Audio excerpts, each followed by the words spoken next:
আসসালামু আলাইকুম ফেসবুক বন্ধুগণ। আমাদের পরিবার এবং সমাজ কাঠামো যদি শক্তিশালী না হয়, যদি ন্যায় অন্যায় ভালো মন্দ দিয়ে পরিচালিত না হয়, আমাদের রাষ্ট্রীয় পর্যায়েও আমরা কখনোই এর সুফল ভোগ করতে পারবো না। ন্যায় অন্যায় রাষ্ট্রীয় পর্যায়েও আমরা প্রত্যাশা করতে পারবো না। এটা কেন? আপনাকে আমাকে বুঝতে হবে যে আমাদের পরিবার এবং সমাজের ভিতর থেকে বের হওয়া লোকগুলোই কিন্তু রাষ্ট্র চালায়। এখন রাষ্ট্র যারা চালায় তারা যদি সামাজিক এবং পারিবারিক শিক্ষায়, পারিবারিক ক্ষেত্রে যদি তারা ন্যায়সঙ্গত জীবনযাপন না করে, ন্যায়সঙ্গত শিক্ষা না পায়, আপনি কীভাবে চিন্তা করেন যে একই লোকগুলো রাষ্ট্রীয় পর্যায়ে গিয়ে মানুষের জন্য ন্যায়, মানুষের জন্য ইনসাফ একটা সোসাইটিতে প্রতিষ্ঠা করবে? এটা কখনো সম্ভব নয়। আমাদের সমাজে, আমাদের পরিবারগুলোতে, বংশগুলোতে আমাদের যে একটা 2-4 জন 5 জন মুরব্বী মানে পুরুষ, 3-4টা পুরুষ নিয়ে যে বংশ পরিক্রমা, 3-4 জন পুরুষের পরপর ফোরফাদার, গ্র্যান্ডফাদার, ফাদার, এইভাবে যে বংশ পরিক্রমা আমাদের মুসলিম সমাজে চলে আসছে, আপনি প্রত্যেকটা বংশের মধ্যে একটা একটা করে আয়নাঘর পাবেন।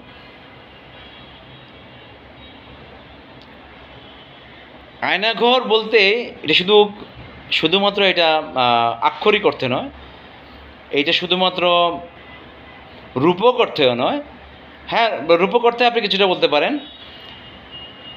প্রত্যেকটা ঘর, প্রত্যেকটা ফ্যামিলি, প্রত্যেকটা বংশের মধ্যে এই আয়নাঘরগুলো তৈরি করে রেখেছে।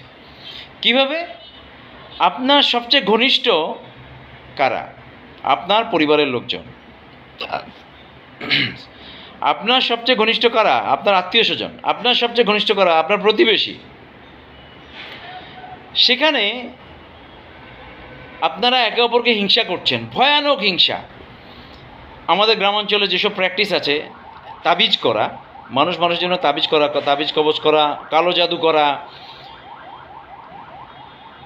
খাদ্যের সাথে বিষ মিশানো, একে অপরের বিরুদ্ধে বদনামি রটানো, একে অপরকে সামাজিকভাবে লাঞ্ছিত করা, একে অপরকে সামাজিকভাবে ছোট করে রাখার চেষ্টা করা, জায়গা জমি সংক্রান্ত বিষয়ে মারামারি, মামলা, হানাহানি, কাটাকাটি, একে অপরের চলার পথ বন্ধ করে দেয়া, একে অপরের মেয়ের বিয়েতে ভাঙানি দেয়া, একে অপরের সংসার জীবনকে নষ্ট করে দেওয়ার প্ল্যান করা, এই যে বিষয়গুলো, এই বিষয়গুলো না শুধরালে আপনি মনে করেন আপনি একটা শক্তিশালী রাষ্ট্র কাঠামো পাবেন? এই লোকগুলিই তো রাষ্ট্র চালায়। যেই লোকগুলি ব্যক্তি জীবনে এত করাপ্ট, যে লোকগুলি ব্যক্তি জীবনে এক একটা করে আয়নাঘর করে রেখেছে, তারা রাষ্ট্রীয় জীবনে আপনাকে আমাকে ভালো কিছু দিবে আমরা কীভাবে প্রত্যাশা করছি? একটা ভাই তার ভাইকে এত চরমভাবে হিংসা করছে যে ভাইকে কীভাবে ছোট করে রাখা যায়, ভাইকে কীভাবে দুর্বল করে রাখা যায়, ভাই কীভাবে তার চেয়ে কম অর্থশালী করে রাখা যায় তার ভাইকে, সেই চেষ্টা চালিয়ে যাচ্ছে। সে আল্লাহর জন্য, কারণ সে রিজিক দাতা আল্লাহকে বিশ্বাস করে না। এই লোকগুলো সমাজের এই কলুষিত আত্মার লোকগুলো যদি আল্লাহতে বিশ্বাস করতো, আল্লাহকে রিজিক দাতা মনে করতো, সে তার ভাইকে হিংসা করতো, সে তার বোনকে হিংসা করতো, বোন তার ভাইকে হিংসা করতো? কখনো করতো না। কারণ সে বিশ্বাস করতো অমুক লোককে আল্লাহ তাআলা দিয়েছেন, আমি চাইলে আল্লাহ আমাকেও দিতে পারেন, এটার জন্য আমি আল্লাহর কাছে দোয়া করি, প্রার্থনা করি, চেষ্টা করি, আমি আমার কাজ করি। এরা আল্লাহকে রিজিক দাতা বিশ্বাস করে না, এরা মিথ্যা বলে। এরা অনেক কিছু বলবে, হ্যাঁ আমরা তো, আরে ভাই, যে বলে যে আমি আল্লাহতে বিশ্বাস করি, তার লাইফ ইন্স্যুরেন্সের কী দরকার আছে? আমাকে একটু বুঝিয়ে বলুন তো ভাই।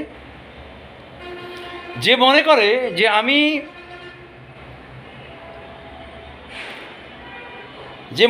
আমি আমার নিজের প্ল্যান দিয়ে আমি আমার দুনিয়া চালাই, আমি আমার রিজিকের ব্যবস্থা আমি আমার নিজের প্ল্যান দিয়ে করি, ওই ব্যক্তিকে আমি বলবো তুমি তোমার প্ল্যান দিয়ে যদি সব কিছু করতেই পারো তো আজকেই তুমি $5 বিলিয়ন মালিক হয়ে যাও না। প্ল্যান করো।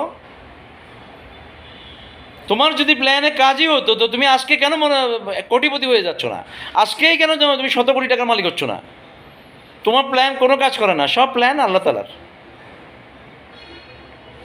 যখনই আল্লাহ তাআলা তোমাকে দেয় সাথে সাথে তুমি অ্যারোগেন্ট হয়ে যাও, তুমি বেয়াদবের আচরণ করা শুরু করো মানুষের সাথে। তুমি ভাবতে শুরু করো আমার জ্ঞানের কারণে আজকে আমার এত টাকা পয়সা। তুমি তোমার পরিবারের লোকগুলোকে মানসিক চাপে ফেলে ভয়ানকভাবে তোমার পরিবারের লোকগুলোকে কীভাবে তুমি আরেকজনের কাছে তোমার একটা পরিবারের লোককে খাটো করতে পারো, আরেকজনের বদনামি রটাতে পারো, আরেকজনকে ছোট করতে পারো, যে অমুক তো কিছু করতে পারলো না, আমরা তো অনেক ভালোই আছি। হ্যাঁ, অমুক এই করছে, তোমাকে তুলনা করছো, তুমি মানুষের সাথে তুলনা করছো। তো তুমি যে তোমার পরিবারের একটা লোককে তুমি তোমার পরিবারের লোককে তুলনা করছো, তোমার চেয়েও তো ধনী লোক আছে, তোমার চেয়ে ধনী যারা তারা তো তোমাকে তুলনা করছে। তো এই নোংরা বিশ্বাস নিয়ে তুমি কত দূর আগাবে, কত দূরে এগোতে পারবে? তুমি আমাকে তুলনা করছো, তুমি তোমার ভাইকে তুলনা করছো, তুমি তোমার বোনকে তুলনা করছো, তোমাকে অন্য মানুষ তুলনা করছে। তুমি 1 কোটি টাকার মালিক, যার 10 কোটি টাকার মালিক সে তো তোমাকে তুলনা করছে, যার 100 কোটি টাকার মালিক সে তোমাদের দুইজনকেই তুলনা করছে। তো তোমরা এই ধরনের মূর্খতায় লিপ্ত কেন? এই ধরনের হিংসাত্মক আচরণে লিপ্ত কেন? কেন একে অপরকে তুলনা করো, একে অপরের সাথে এই অর্থনৈতিক বিষয়ে কম্পিটিশন করো? কম্পিটিশন করে তুমি যদি বড়লোক হতেই পারতে তো তুমি তো আজকেই হয়ে যেতে, সালমান এফ রহমান অনেক প্ল্যান করেছিল যে সে বিলিয়নিয়ার হবে, সে অনিল আম্বানি হবে, হতে পেরেছে? আল্লাহ চায়নি, হতে পারেনি। এখন অনিল আম্বানিকে আল্লাহ তাআলা দিয়ে দিয়েছেন। অনিল আম্বানি যদি মনে করে যে আমি তো পৃথিবীর খোদা হয়ে গেছি, তাহলে সে এটার জন্য অপেক্ষা করুক। একসময় তার প্রাসাদও পড়ে থাকবে। পৃথিবীর বহু প্রাসাদ এখন ভূতের বাড়ি হয়ে গেছে, কেউ নাই, ভূতও সেখানে ঢুকতে ভয় পায়। তো যারা এই ধরনের অহংকার করো, তোমাদের বাসস্থানগুলো তোমাদের জীবনে একটা সময় এসে ভূতের বাড়ি হয়ে যায়। কারণ তোমাদের সন্তান সন্ততি তোমাদের ছেড়ে চলে যায়, কারণ জানে তোমার সন্তান সন্ততি তোমাকে জানে তুমি কতটা করাপ্ট। তোমার অন্তরে যে অপরের জন্য হিংসা আছে এটা তোমার সন্তান সন্ততি বোঝে। তুমি যে হিপোক্রেট, তুমি যে অন্যকে জুলুম করতে চাও এটা তোমার সন্তান সন্ততি বোঝে। তোমার সন্তান সন্ততি তোমাকে কখনোই ভালো মানুষ হিসেবে অ্যাকসেপ্ট করবে না। তুমি যেভাবে করে আয়না করে মানুষকে কষ্ট দেওয়া হতো, একইভাবে তুমি তোমার পরিবারবর্গকে, তোমার বংশের একান্ত তোমার চেয়ে তুলনামূলকভাবে যে মানুষটা একটু দুর্বল আছে, শারীরিকভাবে দুর্বল, অর্থনৈতিকভাবে দুর্বল, জ্ঞানের দিক থেকে দুর্বল, তাকে তুমি চাচ্ছ মেন্টাল প্রেশার দিয়ে তোমার দাসে পরিণত করতে, তোমার দাস। তুমি কোনো লোককে, হ্যাঁ তুমি অনেকে জাকাত দেয়, মানুষকে দেখানোর জন্য জাকাত দেয়, কেন বলবো মানুষকে দেখানোর জন্য? আপনাদের আমি বলছি এরা মানুষকে জাকাত দেয়, আবার মানুষকে খোঁটা দেয়। আরে কিরে, তোমাকে তো এটা দিলাম, তোমাকে তো সেটা দিলাম, খোঁটা দেয়। তুমি এখন আমার কথা শুনো না, যারা খোঁটা দেয় আল্লাহ তাআলা সুস্পষ্ট নিষেধ করেছেন। তুমি কাউকে কিছু দিয়ে খোঁটা দিতে পারবে না, একজন দরিদ্র লোককেও নাও, একজন ভিক্ষুককেও নাও। তুমি তোমার পরিবারের লোকের অন্তরাত্মাকে মেরে ফেলছো, তাকে ছোট করতে করতে করতে করতে করতে করতে তোমার চেয়ে তোমার একজন আত্মীয় অপেক্ষাকৃত অর্থনৈতিকভাবে দুর্বল আছে, সেই লোকটাকে, তার অন্তরাত্মাকে তুমি মেরে ফেলছো। এই তুমি কি কাজ করো না, তুমি কিছু করো না, কিছু করতে পারো না, তোমার কোনো যোগ্যতা নেই। আরে বেটা, তোমার যদি এত যোগ্যতা থাকে তো তুমি আজকেই 100 কোটির মালিক হচ্ছ না কেন? তুমি স্বীকার করছো না আল্লাহ তোমাকে দিয়েছে, তুমি আরেকজনকে নিরুৎসাহিত করছো, কারণ তুমি অন্যকে হিংসা করো। একটা লোক যে সমস্যা আছে তাকে তুমি বলবে যে আল্লাহর উপর সবর করো, চেষ্টা করো, ইনশাআল্লাহ আল্লাহ তোমার সমস্যার সমাধান করবেন। আল্লাহ সবার সমস্যার সমাধান করেন। তোমার তো কাজ ছিল এটা, তুমি মুসলিম পরিবারে জন্ম নেওয়া মানুষ, তুমি ইসলাম প্র্যাকটিস করো, তোমার তো কাজ ছিল এটা, তুমি তো সেটা করছো না। তুমি ওই লোকটাকে মানসিক চাপে ফেলে তোমার দাসে পরিণত করতে চাচ্ছ, যেন ওই লোকটা তোমার বাজারে ব্যাগ আলকে দেয়, তোমার জুতা মুছে দেয়। তুমি তোমার পরিবারের রক্তে বন্ধনের লোকদের উপরে এই জুলুম করছো, আল্লাহ তোমাকে ছেড়ে দিবেন? কখনো নয়। আল্লাহর এই হুকুম যে আল্লাহ বলেছেন যে তারা জান্নাতে যাবে না যারা আত্মীয়তার সম্পর্ক রক্ষা করে না। আত্মীয়তার সম্পর্ক রক্ষা করার অর্থ বুঝেন আপনি? আত্মীয়তার সম্পর্ক রক্ষা করতে হলে আপনি আপনার সে আত্মীয়কে ছোট করে দেখতে পারবেন না, দুর্ব্যবহার করতে পারবেন না, খোঁটা দিতে পারবেন না। পারলে সহযোগিতা করবেন আপনার আত্মীয়কে, না পারলে তার সাথে সদ্ব্যবহার করবেন। কিন্তু আপনি আপনার আত্মীয়কে হিংসা করছেন, আপনি আত্মীয়তার সম্পর্ক রক্ষা করছেন? আত্মীয়কে জাকাত দিচ্ছেন, তার সাথে দুর্ব্যবহার করছেন, আত্মীয়কে টাকা দিচ্ছেন, দুর্ব্যবহার করছেন।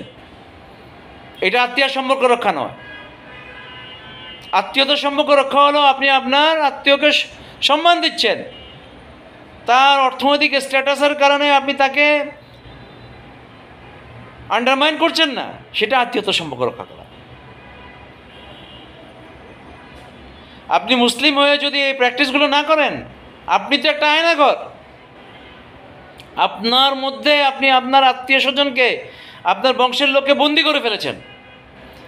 আপনার আত্মীয় স্বজনের বিরুদ্ধে আপনি জায়গা জমিকে কেন্দ্র করে মামলা দিচ্ছেন, তাকে সর্বশান্ত করে দিচ্ছেন।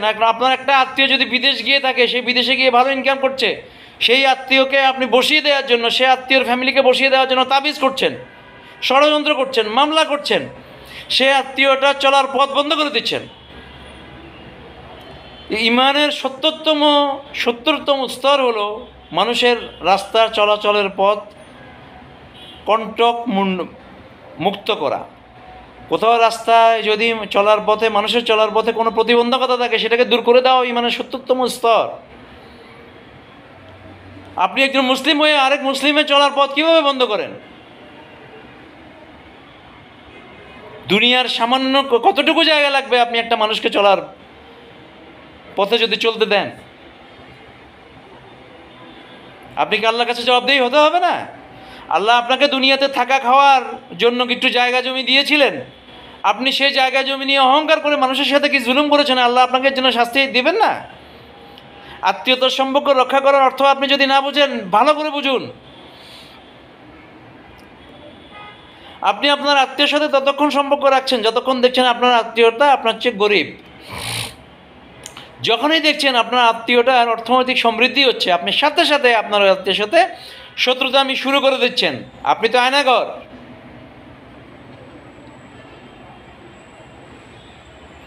আপনি এই আয়নাঘর অন্তরে ধারণ করে আল্লাহর সামনে দাঁড়াতে পারবেন? আল্লাহ জানে না যে আপনার অন্তরের মধ্যে আয়নাঘরটার পরিস্থিতি কি? আল্লাহ জানেন না কি করেছেন আপনার আত্মীয় স্বজনকে নিয়ে?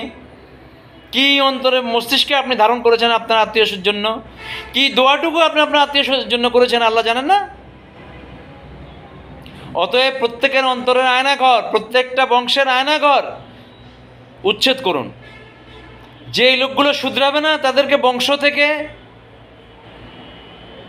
আপনি আপনার বংশ থেকে তাদেরকে শাস্তি দেওয়ার ব্যবস্থা করুন। আপনি আপনার অবস্থান থেকে তাদেরকে একঘরে করে দিন, তাদেরকে কোণঠাসা করে দিন, তাদেরকে সমাজ পরিবার থেকে বিচ্যুত করুন। যারা মানুষের মধ্যে বিশৃঙ্খলা সৃষ্টি করে, বাড়িতে বাড়িতে, ঘরে ঘরে, বংশে বংশে যারা মানুষে মানুষে মারামারি, হানাহানি, কাটাকাটি লাগায়, মানুষের মধ্যে হিংসার আগুন ছড়িয়ে দেয়, তাদেরকে বয়কট করুন, তাদেরকে সোসাইটি থেকে বয়কট করুন, পরিবার থেকে বয়কট করুন। নয়তো বাংলাদেশে একটা শক্তিশালী রাষ্ট্র কাঠামো কখনোই গঠন সম্ভব নয়। এই দেশে যত জালেম শাসক আসুক, এই বাজে লোকগুলো, এই আয়নাঘর অন্তরে ধারণকারী আয়নাঘর মানসিকতার যে লোকগুলো, এরাই সব জালেমের সমর্থক, এরাই সব জালেম শাসকদের সহযোগী। এদেরকে সমাজ থেকে, পরিবার থেকে ছুঁড়ে ফেলে দিন, কোণঠাসা করে রাখুন, এদেরকে একঘরে করুন। শক্তিশালী সমাজ গঠনে এগিয়ে আসুন। ইনশাআল্লাহ আবার দেখা হবে ভাই। সালামু আলাইকুম।